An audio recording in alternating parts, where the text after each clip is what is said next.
हे आदिदेव, आप पुरुष पुराण हो, तुम संसार के परम आधार हो। हे प्रभु,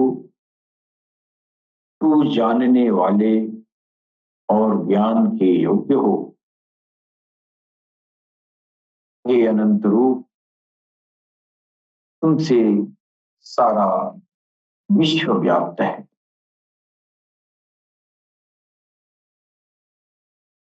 जब जब हानि होती है और धर्म की वृद्धि होती है, तब तब आप धर्म की स्थापना के लिए आप स्वयं प्रकट होते हैं।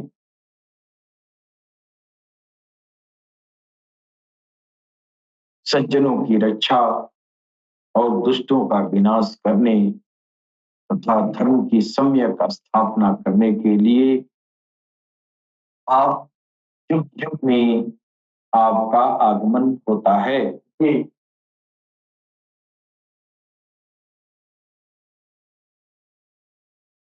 हमारा अधिकार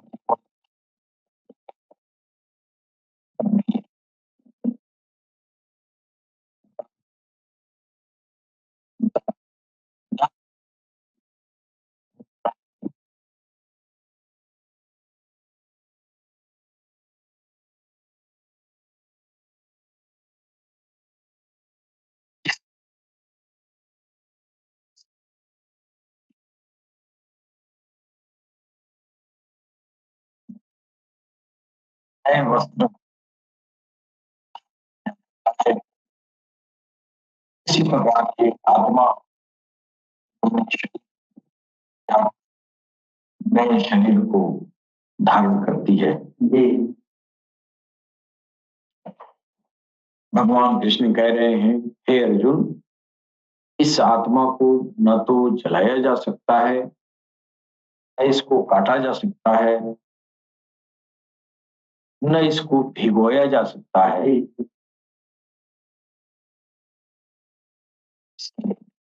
वायु सुखा सकती है, न जल इसको। कौन कह रहे हैं, हे सुख दुख लाभ हानि और हार जीत को समान मानकर युद्ध के लिए तैयार हो जाओ। इस प्रकार आपको प्राप्त नहीं होगे। भगवान कृष्ण जो गीता में जो बातें बयान कर रहे हैं,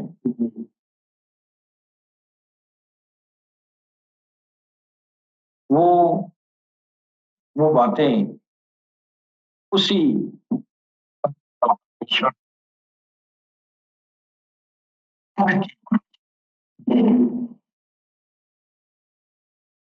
जो भगवान श्री कृष्ण के मुखारबिंद से निकली हुई ये संगीता गीता कहलाती है। गीता का मतलब होता है वह गीत जो हमेशा गाई जाने वाली हो, आदि से अंत तक। ये गीत पुरानी नहीं होगी, ये गीत सा नहीं, इसी गीत में इंसानियत का कल्याण है, इसलिए इसको गाया जाना चाहिए। हर दौर में गाया गया और आज भी गाया जाना चाहिए। ये भगवान के श्रीमुख से ये जो बातें निकली हैं,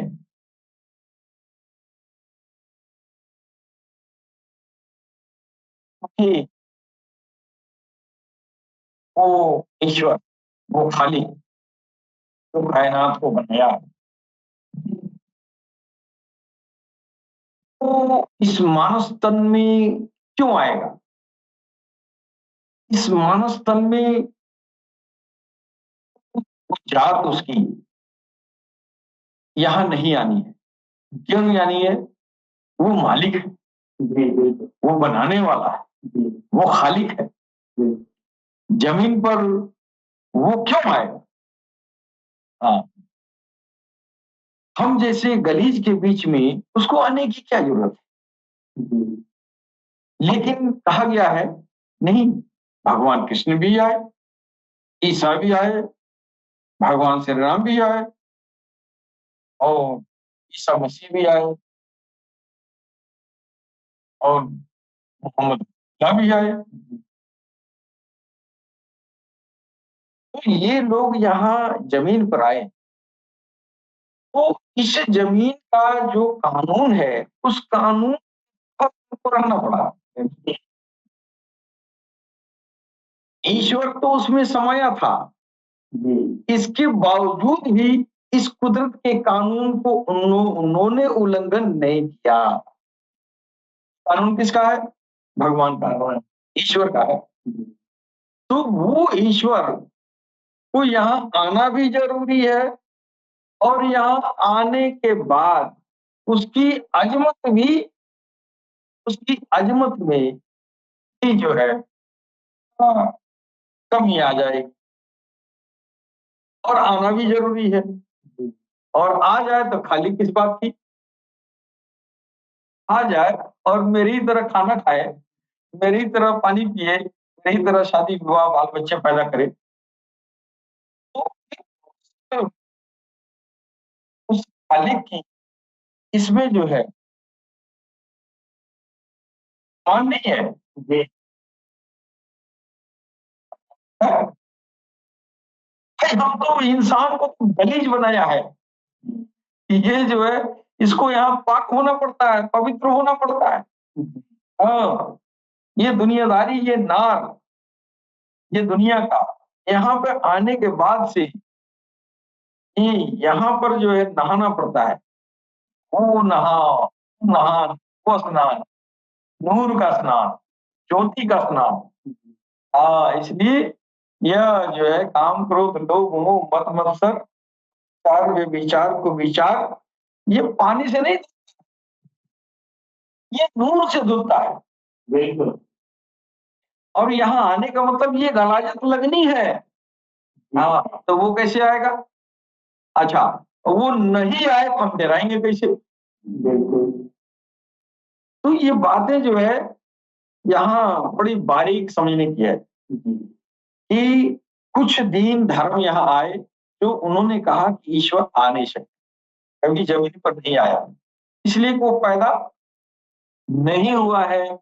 तो वो यहाँ आके किसी को बाप बनाएगा? नहीं बनाएगा। तो उसकी शान में ये जो है तो जो है शान घटी ना। जी, अगर वो पैदा सबको पैदा करने वाला और यहाँ आके पैदा हो जाए और किसी का बाप, तो कोई उसका बाप बन जाए, क्या ये खाली को गंवारा होगा? नहीं, नहीं होगा। जो सबका बाप है वो यहाँ किसको बाप बनाएगा जी? नहीं बनाएगा। लेकिन वो जानता है कि हम नहीं जाएंगे, तो फिर हम लोग डरेगी ही नहीं। लिहाजा यहाँ इन्हीं इंसानों में किसी को चुन लिया, किसी श्री राम को चुना, किसी मोहम्मद रसूलुल्लाह को चुना, किसी भगवान कृष्ण को चुना और उसमें अपनी खास एंटिटी डाल दिया। जी, बिल्कुल। हाँ, वाह! तो उसका आना भी हो गया और उसकी खलकत की, उस खालिक की, उस मालिक की, उस सृष्टि करने वाले की शान भी बरकरार हो गई। आया, लेकिन जुज भी आया, मुकम्मल जिस्म लेके नहीं आया। जी, जब जिस्म लेके नहीं आया तो लोगों ने कहा कि वो तो ज्योति का पिंड है और वो जो है कहाँ पैदा होगा? जी, तो ज्योति का पिंड है और वो जो है इस जमीन पर आया नहीं। जी, अब वो ये यही समझी कि ये ज्योति का पीठ पैदा कैसे होगा, इसलिए पैदा नहीं हुआ। ये हमारे कुछ विशेष धर्म वाले लोग हैं जो कहते हैं वो नूर है और नूर पैदा कैसे होगा। उनको पता नहीं है नूरी जिस्म होता है, इस नासूती जिस्म नूरी जिस्म दाखिल हो जाता है। वो जो नूरी जिस्म दाखिल होता है वो भगवान की खास एंटिटीज है, उसकी खास उसकी अभिव्यक्तियां हैं। वो अभिव्यक्तियों के जरिए अपना यहाँ इजहार करता है। वाह! हाँ। और वो भगवान कृष्ण के अंदर आ गया, वो कृष्ण के जरिए इजहार कर रहा है वही अल्लाह इसमें दाखिल हुआ और वो कृष्ण के रूप में वो इजहार किया अपने जन्मों का, है कि नहीं, अपने करिश्मों का इजहार कर रहा है, यानी अभिव्यक्त कर रहा है। और जरिया किसको बना रहा है? इंसान को। भगवान कृष्ण तो इंसानी रूप में थे। इसी पर नो कृष्ण ने ये कहा कि अव्यक्तम व्यक्तिमा पन्नम मनयंतो माम बुद्धया परम भावम जानन्तु ममा व्यय मनुमुत्तमम। यानी मूर्ख लोग हमारी जो परम भाव है इसको न जानते हुए हमको अपनी तरह मनुष्य ही समझते हैं। वो क्या है? वो वही है जो उसकी एंटिटी जाके बैठी है, वो परम भाव है, उसको तो आप जाने नहीं। और अर्जुन कह रहे हैं ये तो मेरे ही साथ जो है बचपन में खेले हैं, कूदे हैं, मेरी ही तरह शादी विवाह देश दुनिया में रहे हैं, ये तो मेरे ही तरह है, ये जो है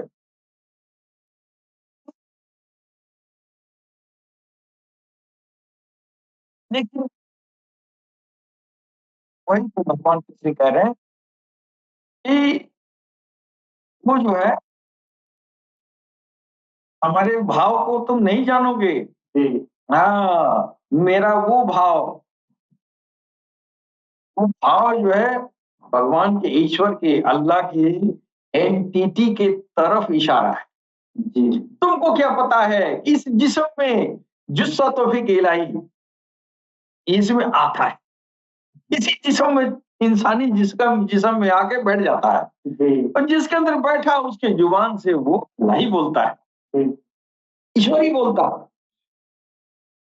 तो इस तरह उसका आना भी हुआ और उसकी कुर्सी भी खाली नहीं हुई। वो कुर्सी छोड़ के क्यों आएगा? अपनी कुर्सी पे बैठा रहेगा। है वो यहाँ आए किसी को बाप बनाने के लिए है, इसीलिए तो कह दिया कुरान में हम किसी का बाप नहीं है, हमको किसी ने पैदा नहीं किया। हाँ, साफ साफ बात, हमको किसी ने पैदा नहीं किया। और हम जो है हमको कोई हम किसी को मैंने हम तुम्हारी तरह बाल बच्चे हमारे नहीं है, नहीं बोले कि नहीं। अब यहाँ जमीन पर जो है अब बाल बच्चों की पीढ़ी की ये इंसानियत की बड़ा खबर रहती है ना, बड़ा प्यार दुलार भी रहता है, खानदान को चलाने का बड़ा घमंड भी होता है, खानदान की घमंड भी इंसानियत के अंदर है। तो उसने कहा हम तुम्हारी तरफ पैदा नहीं करते हैं। हाँ, बाल बच्चे मेरे भी होते हैं लेकिन कैसे होते हैं वो तरीका उसका अलग है और इंसान की तरह शादी ब्याह नहीं करता है। हाँ, उसके भी होते हैं, हम तो उसी फितरत में पैदा हुए हैं ना। इंसान जब बच्चा पैदा कर रहा है तो वो भी करता होगा लेकिन मेरी तरह नहीं, मेरी तरह नहीं। उसी पर भगवान कृष्ण कह रहे हैं मेरे परम भाव को तुमको पता नहीं है। हाँ, हम तो तुमको तो हम अपनी शक्ल सूरत में बनाए लेकिन मेरा जो पैदा होना पैदा करना ये जो ज्ञान है ये तुमको पता नहीं है हम कैसे क्या करते हैं। हाँ, तो हमने कौन से पैदा कर दिए, कहा कि हो जा हो गया। तो ये इस दुनिया के झगड़े में, इस दुनिया के जो है गलाजत में वो अपनी कुर्सी छोड़ के क्यों आएगा भाई? नहीं आएगा ना, उसकी शान के खिलाफ है ना। लिहाजा हम ही लोगों में से चुन के किसी इंसानों में से चुन के किसी के अंदर अपनी एंटिटी देता है, उसके जरिए अपनी अभिव्यक्ति जाहिर करता है, जैसे भगवान कृष्ण है। भगवान श्री राम है, अल्लाह है, ईसा मसीह है, सारी हस्तियां आई, अर्जुन में आई। किसी को देखना है सरकार गौरवशाही को देख ले। इस कलयुग के दौर में सरकार गौरवशाही है, जिनके अंदर वो बैठ गया है जी, और सरकार गौरवशाही के अंदर भगवान की, ईश्वर की, अल्लाह की वो अभिव्यक्ति आई, वो एंटिटी आई जो किसी में नहीं डाला, वो सरकार गौरवशाही में डाला। बेशक, हाँ, वो सबसे अफजल तरीन, सबसे सबसे उत्कृष्ट उसका वो अभिव्यक्ति थी, जी, वो उसका अक्ष था। अल्लाह ने सेवा गौरवशाही के अलावा किसी को अपना अक्ष अता नहीं किया। अक्ष के अलावा भी और बहुत सारी एंटिटीज हैं, उसको अता किया, लेकिन अक्ष नहीं अता किया। अक्ष सिर्फ सरकार गौरवशाही के अंदर। और जिसने सरकार गौरवशाही की चेहरे मुबारक को देखा, वो हूबहू उसी को देखा। वो जमीन पर नहीं आया, जो जमीन पर नहीं आया, मालिक होने के नाते उसके शान में ये जो है जिसको पैदा किया है उसके बीच में क्यों माई बाप बनने आएगा जी, है? नहीं, लेकिन एक ऐसी हस्ती जमीन पर आई, उस हस्ती में अपने सारे जन्मों को डाल दिया। इस हस्ती में उस पार ब्रह्म परमेश्वर ने अपने सारे अभिव्यक्तियों को इकट्ठा कर दे, उस हस्ती को काल की अवतार कहते हैं जी, बिल्कुल, और उस हस्ती का दुनिया में नाम सरकार गौरवशाही है। इसी हस्ती को कहा गया उदखेल समावेल मैत्री अवतार सलातो सलाम। सरोस विश्व की तमाम भाषाओं में इसी आने वाले इस अवतार को लोगों ने विभिन्न नामों से पुकारा, लेकिन वो है एक ही है। बिल्कुल, और वो इसलिए विशेष है कि उस पार ब्रह्म परमेश्वर, उस सृष्टि कर्ता ने अपने सारे जलवों को, अपने सारे मैनिफेस्टेशन को, सारी अभिव्यक्तियों को इकट्ठा करके और इस जात में डाल दी, दुनिया में आप आए। अब जिसके अंदर भगवान की सारी एंटिटीज मौजूद हों, सारे जलवे मौजूद हों, सारे अवतारों को भी इकट्ठा कर दिया, सारे अवतारों को, शंकर से लेके महादेव से लेके भगवान श्री राम, भगवान कृष्ण और ईसा, मूसा, आदम सबको इकट्ठा कर दिया और सबके शक्तियों को इकट्ठा करके एक हस्ती के अंदर डाल और तब जो है इस दुनिया में भेजा गया। इसलिए जो काल की अवतार होंगे, काल की अवतार से समस्त इंसानियत को आध्यात्मिक प्रलाभ होगा। समस्त इंसानियत से हिंदू ईसाई कोई भी हो, इंसान अगर है इस काल की अवतार का है। और इतना ही नहीं, बिना उसके किसी का काम नहीं चलना। अब काम चलने का मतलब ये नहीं हो कि किसी की खेती बाड़ी नहीं हो, आध्यात्मिक काम नहीं चलेगा, यानी उसकी आत्मा मिलन नहीं कर पाएगी बिना काल की अवतार के मदद के बगैर। इसलिए कि उसको हिंदू को भी जरूरत है, इसलिए वो कृष्णा उसी के अंदर समाहित है। कृष्णा की फैज उसी से मिलेगा जो काल की अवतार बन के आएगा। बिल्कुल, भगवान कृष्ण द्वापर में चले गए, लेकिन आज जरूरत है उनकी, हम कहाँ पाएंगे उनको? हम उस काल के अवतार इंतजार कर रहे हैं जिसमें कृष्णा बैठ के आएगा, हमको प्रहलाद बता करेगा ना। हाँ, इसलिए काल के अवतार को मानना सबके लिए जरूरी है। जी और वही काल की अवतार इमाम मेहदी होगा। बिल्कुल इमाम मेहदी के बगैर किसी मुसलमान का नैया पार नहीं लगनी है। इसलिए कि मोहम्मद रसूलुल्लाह ने कहा कि ये जो ये ये अगर तुम रब और अल्लाह तक उसकी मोहब्बत, उसकी रसाई, उसका कुर्ब हासिल करना चाहते हो तो बस मेरी इत्तेबा करो। जी और अल्लाह ने भी कुरान में कहा कि मेरा प्यार चाहते हो तो मेरे हबीब की इत्तेबा करो। जी हाँ, इत्तेबा का मतलब जो उन्होंने किया वो।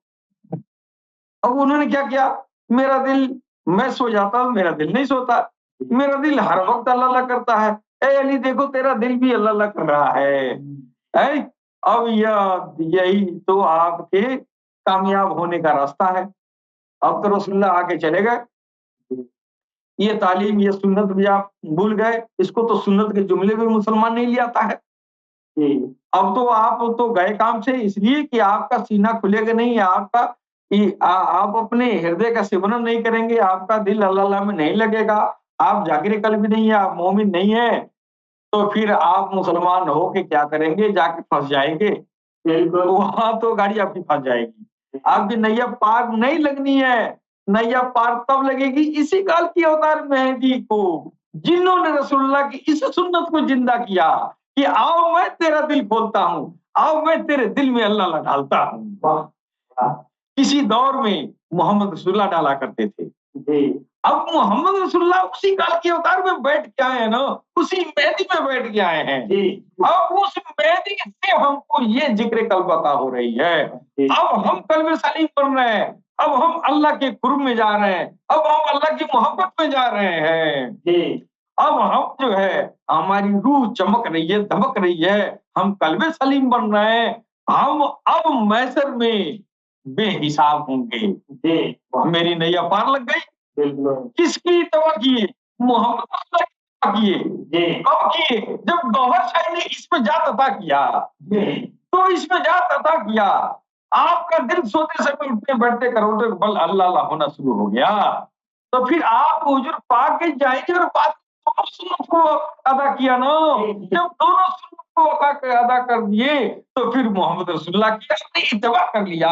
और कुरान कहता है जब इत्तबा करोगे तो मेरी मोहब्बत पाओगे, मुझसे नूर पाओगे, वाह तुम्हारे गुनाहों को बख्श देंगे, तुम्हारे पापों को नाश कर देंगे। ये अल्लाह कह रहा है ना। जी तो अब एक मुसलमान को भी इसी मेहदी, इसी कालकी की जरूरत है। बिल्कुल अब मोहम्मद रसूलुल्लाह का दौर 1450 साल हो गया।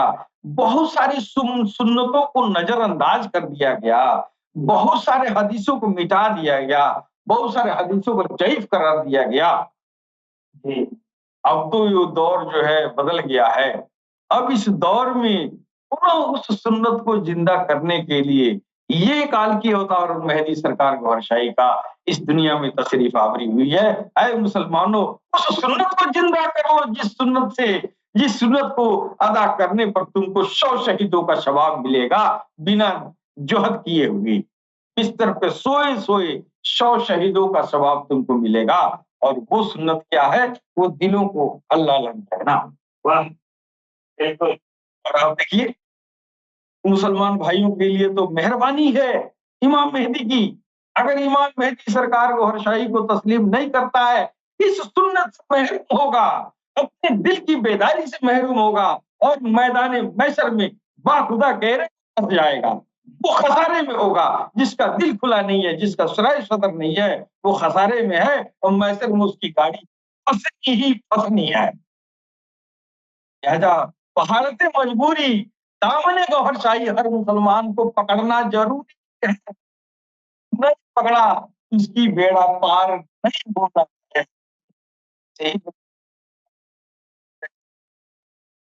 ये सीना बंद करके आएगा, डाल दो, सीना खोल के आएगा, चला जाएगा परमात्मा। अब आप इधर आइए, सनातन धर्म। सनातन धर्म मान यही बात वही की जो है यही बात समझी। और इस बात इसलिए कि जिस तरह हमारे सनातन धर्म में किसी भी श्लोक का जो संहिता है, जो भगवान कृष्ण के श्रीमुख से निकला हुआ है, जी, उस संहिता का जो है पेश किया जाता है। जी, और अदल-बदल क्यों करता है? जिसकी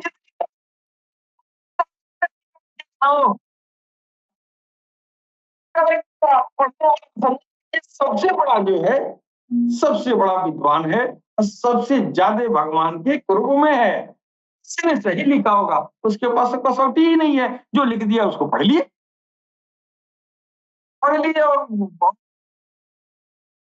और संतोष कर रहे हैं कि हमने तो गीता पढ़ लिया है, हमने मंत्र पढ़ लिया है, हमको इस मंत्र का जो है फल मिलेगा। जी, फल क्या मिलेगा? रोटी, कपड़ा, मकान, लोग बाग, मर्म पद्मा, देश दुनिया, यहाँ तक संतोष होकर बैठ गए। इनको पता नहीं है कि कृष्ण ने तुमको क्या दिया। ओम सत तत, ओम तत् सत, जी, ओम सत दिया।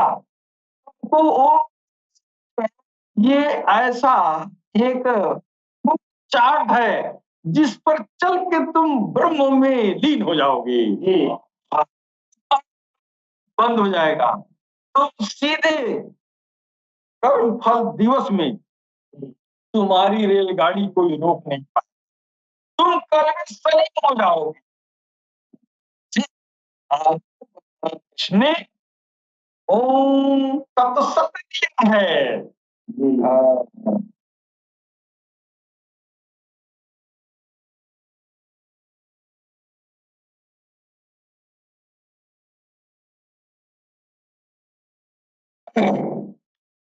ओम तत्सत इसी जिक्र कल्ब की तरफ जो मुसलमानों में सीना खोलने की बात की जाती है, जो मोहम्मद रसूलुल्लाह ने कहा, मैं सो जाता हूँ, मेरा दिल दिन रात अखंड संकीर्तन करता है। यानी उठते बैठते करना, मेरा दिल अल्लाह अल्लाह करता है। मैं सो भी जाता हूँ तो जिक्रुल्लाह होती रहती है। वही चीज यहाँ भी बता रहे हैं, तुम ये रास्ता पकड़ो, ओम तत्सत के जरिए ओम का जाप करो, और ये तत् वो रास्ता है कि तुम सत तक यानी ब्रह्म तक, यानी ईश्वर तक। और सत्य क्या है? उसी को मकाम हकीकत कहते हैं। इसमें सत्य का पहुंच गए तो वो हकीकत हो गया। इसीलिए मुसलमानों में फकीरों ने कहा शहरियत, तरीकत और हकीकत फिर मारिफत होती है ना? जी, हाँ, तो मारिफत, जो मारिफत वो उसके उस इंसान के जरिए अपनी अभिव्यक्तियां जाहिर करता है, इजहार करता है, वो तो मारिफत तक पहुंच गया। लेकिन उसकी पहले वाली मंजिल हकीकत है, यानी सत्य है। हाँ, यानी तुमने जाके देख लिया भाई, भगवान तो यहाँ किसी को बैठा हुआ है, ये सत्य है। हमारे गीता में टीका लिखने वालों ने तरह तरह का लिखा है, लेकिन मैंने जो समझा जब सरकार के रूहानी इल्म की रोशनी में, तो ये वही चीज है जो अलिफ लाम मीम है। जी, हाँ, अलिफ लाम मीम है। इन चीजों को, ये क्या है? ये बातनी कुरान है। अलिफ लाम मीम बातनी कुरान है। और बाकी चीजें जो है क्या है, वो उन सामान्य आम लोगों के लिए है। खास लोग वो है जिनके लिए बातनी कुरान है। खास लोग इसको पकड़ के उस हकीकत तक पहुंच जाते हैं। हकीकत हक क्या है? अल्लाह है, ईश्वर है। इसको जाके देखा, देख सकता है। जैसे रसूलुल्लाह ने कहा अशहदु अल्ला इलाहा इल्लल्लाह मुहम्मद रसूलुल्लाह, सब पढ़ते हैं, शहादत दिया दुनिया में आके, अरे लोगों मैंने अल्लाह को देखा है। हाँ, आओ और तुम भी मेरी इस तालीम को हासिल करो और तुम भी जाकर उस सत्य को देख लो। जी, उसी को कहा ओम तत्सत। ये अलिफ लाम मीम है। जी, ओम क्या है? ओम में अ और म दो अक्षर है। जी, जी, अ से अलिफ है, अलिफ से अल्लाह है, औकार से अल्लाह, अलिफ से औकार, औकार से अल्लाह, अब मोकार, मो से मीम, मीम से मोहम्मद। ये वाह, 2 नामों का मजमूआ है ना ओम। जी, जी, ये तो तभी से हाँ, इशारे बिल्कुल, ओ, अब वो ओम, अब ओम जो है वो ईश्वर की तरफ इशारा है। वो ईश्वर की तरफ इशारा है ना, उस परमपिता परमेश्वर की तरफ ओम कहा जाना लगा। जी, और वो ओम अब यहाँ पर जो है ओम में से वो अलिफ जो है अपने मीम को इस दुनिया में भेज रहा है जी, कि जाओ मेरी प्रतिनिधित्व करो, वाह, वाह, जाओ मेरी अभिव्यक्तियों को पेश करो, जी, दिखाओ इंसानियत को। इसलिए मोहम्मद सल्लल्लाहु अलैहि वसल्लम ने कहा कि जिसने मुझे देखा उसने अल्लाह को देखा, जी, बिल्कुल, यानी जिसने मीम को देखा अलिफ को देखा, जी, जिसने मोकार को देखा उसने आकार को देखा, जी, जी, यानी जिसने मीम को देखा उसने ओम को देखा। तो ये ज्ञान ये कहाँ से मिलेगा? यह ज्ञान जो है सदगुरु देगा ना, जी, जिसका सीना खुला होगा, जो ओम से चल के तक पहुंचा होगा, वो होगा। जी, एक श्लोक है जो है गीता में आता है कि ओम तत् सत इति निर्देशो ब्राह्मण त्रिविध स्मृत। ब्राह्मण 3 वेदश्च वेदश्च यज्ञश्च विहिता पुरा। ओम तत्सत जो है ये पारलौकिकता के पहलुओं को दर्शाने वाला अक्षर है। जी, पारलौकिक यानी जो आप देख न सकें। जी, ओम तत्सत ये देखने वाली चीज तो है नहीं, जी, ये वो चीज है जो उस पार ब्रह्म परमेश्वर से संबंधित है। जी, ये ओम तत्सत ये शब्द है, अक्षर है, ये अक्षर है। इन एक-एक अक्षर की ये जो है एक-एक अक्षर की बहुत बड़ा व्याख्या है। और इतनी बड़ी व्याख्या है कि किताबों में समेटा नहीं जा सकता। उसी तरह अलिफ लाम मीम है, हुरूफ़े मुक़त्तियात कहा जाता है। हमने इस्लामी आलिमों से सुना है कि हुरूफ़े मुक़त्तियात का राज सिर्फ अल्लाह और अल्लाह के रसूल जानते हैं, इसके अलावा कोई नहीं जानता है। इसलिए नहीं जानता है कि वो तेरे लिए है ही नहीं है, वो खास लोगों के लिए है। हाँ, अलिफ लाम मीम ज़ालिकल किताबु ला रैब फ़ीही हुदल लिल मुत्तक़ीन अल्लज़ीना युमिनूना बिल गैब। तो वो ये वो किताब है जो तुम हाथ में लेके घूम रहे हो कुरान, ये वो कुरान नहीं है, ये कुरान ये वो किताब है जो तेरे हाथ में नहीं है। और ये किताब मुत्तकी है, को हिदायत नहीं देगा तो तुम कहोगे कि इसका राज अल्लाह और अल्लाह के रसूल जानते हैं। क्यों? तो तुम मुत्तकी नहीं हो। ये रास्ते तो नहीं इसका फ़ाइल तुमको मिलता। तुमको तो ये हाथ में जो पकड़े हो ये इस कुरान की फ़ाइल मिलती है। ये अलिफ लाम मीम अच्छी किताब है। वो बहुत अगर लिखा जाए उसको लिखा जाए, इस कुरान से बहुत मोटा कुरान हो जाएगा। जी, उसी तरह ये ओम तत्सत है, ये ओम पर लिखा जाए, ओम का भेद लिखा जाए, तो एक मोटी भारी भरकम अलग गीता हो जाएगी। सत का अलग गीता हो जाएगा, सत का अलग हो जाएगा। जी, हाँ, तो ये ओम योम तत्सत ये पारलौकिकता की तरफ ये इशारा है। और इति इस प्रकार ये क्या है? ओम तत्सत एक आपका भगवान तक, तत, सत, सत तक यानी सच्चाई तक, ईश्वर तक, हक तक, अल्लाह तक पहुंचने का एक रूट चार्ट है। जी, हाँ, तो ये कैसे है कि आप पहले आप ये समझ लो श्लोक का ओम तत्सत इति निर्देशो, यानी इति माने इस प्रकार ये प्रतीकात्मक प्रतिनिधित्व करता है। जी, यानी ये अक्षर है, ये संघ के पारलौकिक चीजों का जी, यह जो है ये संदेश है। ये ये जो है ओम तत्सत ये प्रतीकात्मक है। हाँ, प्रतीकात्मक प्रतिनिधित्व करता है। जी हाँ, किसका? भगवान का। भगवान हाँ, और ब्राह्मण, यहाँ ब्राह्मण कहा गया है। ब्राह्मण से मुराद मतलब ये है कि वो परम सत्य ईश्वर की तरफ इशारा है, जी वो ब्रह्म की तरफ इशारा है। और कह रहा है त्रिविधा, 3 विधियों से स्मृता घोषित किया गया है। यानी ये भगवान ओम तत्सत ये रास्ता बता रहे हैं 3 विधियों से। 3 विधियों से उस ब्रह्म तक पहुंचने का रास्ता बता रहे हैं। और ये जो बता रहा है वो ब्राह्मण है, गुरु है, पुरोहित है। ये जने वाला ब्राह्मण नहीं जिसके अंदर ब्रह्म आ गया वो है। लेकिन उसके अंदर से जिसके अंदर आ गया है ब्रह्म, अंदर से वेद यानी शास्त्र, च और यज्ञ, साधना आराधना के तौर तरीके, विधा अन्न होते हैं। वाह हाँ, ये सृष्टि पूरा सृष्टि के आरंभ से, अर्थात अब 4 में यही बात कह रहे हैं कि भगवान कृष्ण की इमं भी वसते योगम भी वसमान मनवे प्रामनुरिक्षवा कवे प्रवीत। यानी मैंने पहले इस ज्ञान को सूरज से कहा, इस ज्ञान को यही ओम तत्सत का। जी कौन ज्ञान? ओम तत्सत का। ओम भगवत नाम को, ईश्वर के नाम को, प्रभु के नाम को तुम अपने सुरा में डालो।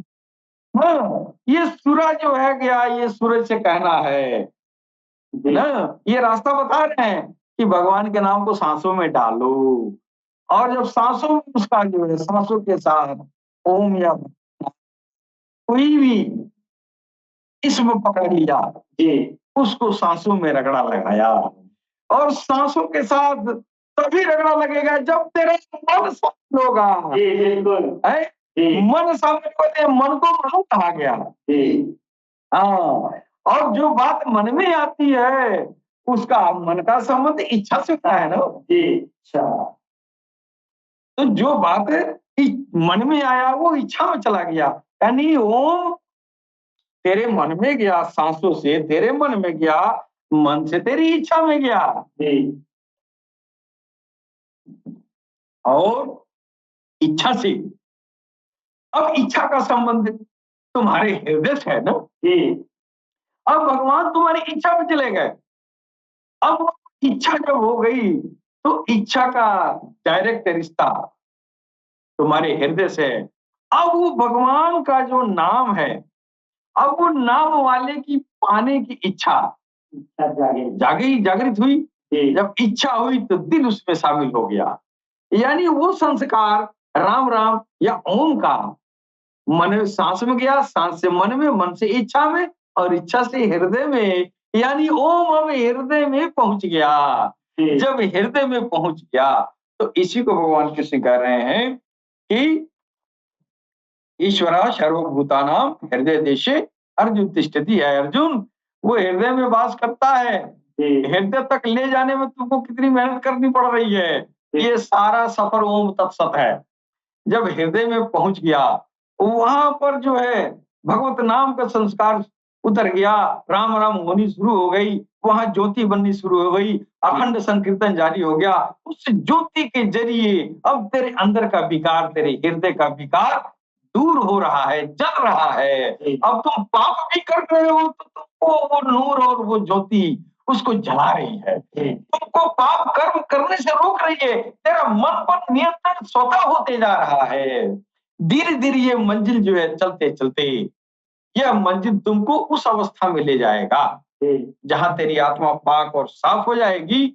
और ये आत्मा जो है उस परमात्मा के सामने यह जो है साक्षात्कार के लिए पहुंच जाती है। इसलिए अब जब तुम्हारे मन से, तुम्हारी आत्माओं से ये मैल दूर हो गया संसारिक, तो फिर ये वही है, ये उसी की जात है, उसी में से निकल के आई है। फिर ये चमक दमक देखेगा तो खुद ब खुद आके वास कर जाता है। जिसका घर है वो आके आबाद हो जाता है। ये आप जब आबाद हो गया, आपके दिल में भगवान का आना हो गया, आपके हृदय से भगवान का गुजर हो गया, आपकी झोपड़ी में, वो दिल रूपी झोपड़ी में आके भगवान वास कर लिए। अब आप मुंह वाले हो गए, यानी ब्राह्मण हो गए। चलने वाला ब्राह्मण नहीं, जो ओम तत्व सत्य के रास्ते पर चल के और तब वहां पहुंचा है। जी हाँ, तो ये ओम तत्सत वही है। और इसी चीज को इस दौर में सरकार गौहर शाही कह रहे हैं कि आओ मेरे दोस्तों, तू किसी भी चीज में रहता है, आओ मैं उसी ओम तत्सत के रास्ते पर चलाकर, जी हाँ, मैं तुमको उस सत्य तक पहुंचा रहा हूं, उस हकीकत तक पहुंचा रहा हूँ, जी जहां पर मोहम्मद रसूलुल्लाह ने उस हकीकत तक पहुंचा है। जी ये ओम तत्सत वही है जो मुसलमानों में शरीयत, तरीकत और हकीकत है। जी ये वही चीज है। हाँ, ये एक रूट चार्ट है, भगवान कृष्ण ने दिया ये रूट चार्ट। इस रूट चार्ट को यह जो है आप तब समझ में आएगा जब आप सत्य पर चलाया हो, ओम से चलाया हो, सत्य को पहुंचाया हो। नहीं, किसी की किताब पढ़ नहीं होगा, प्रैक्टिकल ही होगा। तब भगवान कृष्ण द्वापर में वो कहते हैं, यही चीज है, यही धारा समझेगी। कोई हिंदू बन के आए, कोई मुसलमान बन के आए, कोई सिख बन के आए, कोई ईसाई बन के आएगा, सबके अंदर यही ओम की धारा चलेगी और पहुंचेगी। हाँ, तो यही वो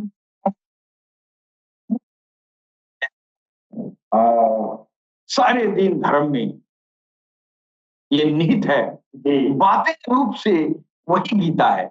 और ये कुरान जिस तरह गीता भगवान कृष्ण के मुखारबिंद से निकली और निकली हुई संहिता है, उसी तरह ये कुरान भी जो है ये पैगंबर इस्लाम मोहम्मद रसूलुल्लाह सल्लल्लाहु ताला अलैहि वसल्लम के मुखारबिंद से निकली हुई ये संहिता कुरान कहलाती है। जी अब इस कुरान में भी दो तरह के कुरान है और इस गीता में भी दो तरह के गीता है।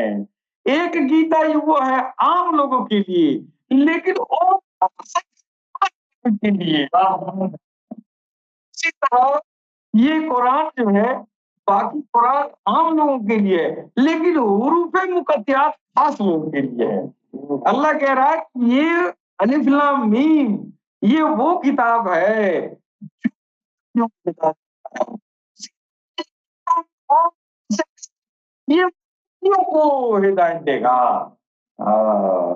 इस ओम तत्सत पे चल के और वो जो है वो कल्बे सलीम बनेगा और इस अलिफ लाम मीम पर चल के सलीम बनेगा।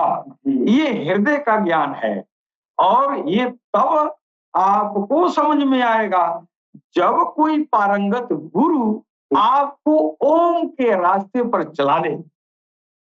हाँ, ये ओम वो है, ये ओम वो रास्ता है जो आपको तक पहुंचा देगा, हकीकत तक पहुंचा देगा, ईश्वर के सामने पहुंचा देगा। आपके अंदर जो है आप अपनी आंखों से मुशाहिदा कर लें। हकीकत मतलब ये हुआ जो आपने आंख के सामने देख लिया है जी, तो वही चीज है। तो हमारे वहां जो है ये शरीयत भी है सनातन धर्म में, इसमें भी शरीयत है, इसमें भी शरीयत है। तो शरीयत पे चलने वाले थे जीवन भर ये जो है शरीयतें में रह जाते हैं, उठना बैठना खाना पीना सफाई दफाई सब जाहिर ये गुजर जाता है। ये ओम अंदर नहीं गया, मुंह से ओम कहते रह जाओगे। इस ओम को इधर जाना चाहिए जिधर उसका आना है। जुबा से कह दिया अल्लाह इला तो क्या हासिल, दिलो निगाह मुसलमान नहीं तो कुछ भी नहीं हो। तो ये अंदर जाना चाहिए, ये अल्लाह हो इसमें अल्लाह या इसमें ओम हो या इसमें राम हो, सारे नाम उसी के हैं। ये नाम इस पर नहीं इधर आना चाहिए, तब तुमको ओम तत्व सत तक तुमको पहुंचोगे। तो वरना ये मुंह वाले लोग नहीं पहुंचेंगे और इधर मुंह से कलमा पढ़ लिए तो क्या हुआ, दिल और निगाह तो ना पाके है। बिल्कुल दिल और निगाह तब पाक होगा जब अंदर अल्लाह राम जाएगा। अंदर जाने वाला इल्म तो है नहीं। अब आज सारी इंसानियत को बिना शर्त, बिना गुरु चेला का, बिना मंदिर मस्जिद का शर्त लगाए आज सरकार गौरशाही की छवि देखिए। और आप जात पात दीन धर्म की बात छोड़िए, आप कहिए हे प्रभु हमको राम चाहिए, हमको अल्लाह चाहिए, हमको भगवान चाहिए। देखिए 24 घंटे के अंदर आपको राम और अल्लाह के मिलने की सिलसिला मिल ही जानी है। ये ईश्वर अल्लाह जो है, ईश्वर अल्लाह से जब ईश्वर को और अल्लाह को मांगा जाता है तो बड़ा खुश होता है कि अब ये मेरी दोस्ती चाहता है, जल्दी से उसकी बात सुनता है।